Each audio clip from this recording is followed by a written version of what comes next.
KDKA First Alert meteorologist Falicia Woody is here with what to expect and the bitter cold temperatures heading here for the weekend. I don't think I've ever seen 3 feet of snow in my life, and I don't ever want to. And the thing is very isolated spots, including downtown Buffalo, could see possibly up to 5 feet of snow. That is absolutely insane.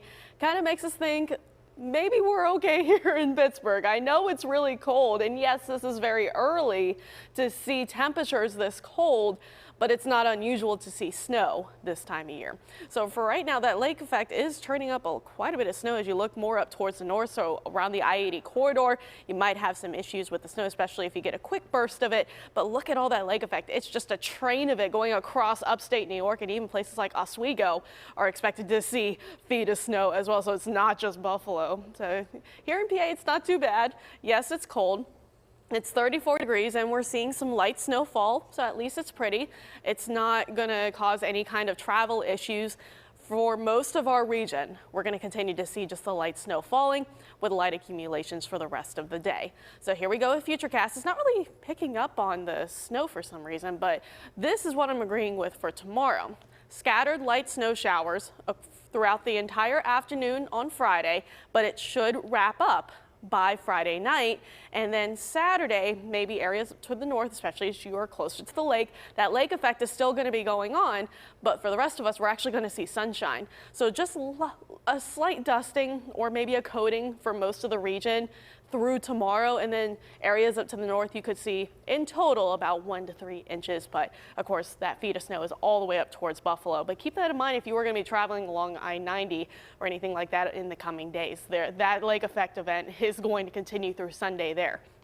We finally dry out, have sunshine this weekend, but there's a trade-off, and that is the temperatures. I don't think we're going to break the freezing mark, and I hate to say it, but that's what it's looking like. It's just going to be very bitterly cold. In terms of records, I don't think we're going to be close to the coldest high temperature on Saturday, which is 27. We're forecasting 32. Sunday, this is the one where we could get close to. The coldest low temperature for Sunday's date was set back in 1980 of 17 degrees, and we're forecasting 19. So it's just going to be very cold the entire week, including the Pitt game, high of about 32. That's a noon game. Light up night is going to be very cold with temperatures in the 20s. The Steelers game, have all the layers, but man, this is Steelers weather. Temperatures in the 20s. You have to be made of steel if you're headed out to that game. But finally, a warm up is coming, and that arrives the week of Thanksgiving. So if you're traveling, at least you don't have to pack along the super heavy winter gear, but it is still going to be cold. At least it's an improvement. Sunshine to start off for the travel week. So Saturday or Sunday, you don't have to worry about anything other than very, very cold temperatures, which is still a really big deal, but it's basically January weather in Pittsburgh that we're experiencing here in the middle of November. So 40 on Monday, 46 Tuesday, the day before Thanksgiving, looks like 50 and sunny.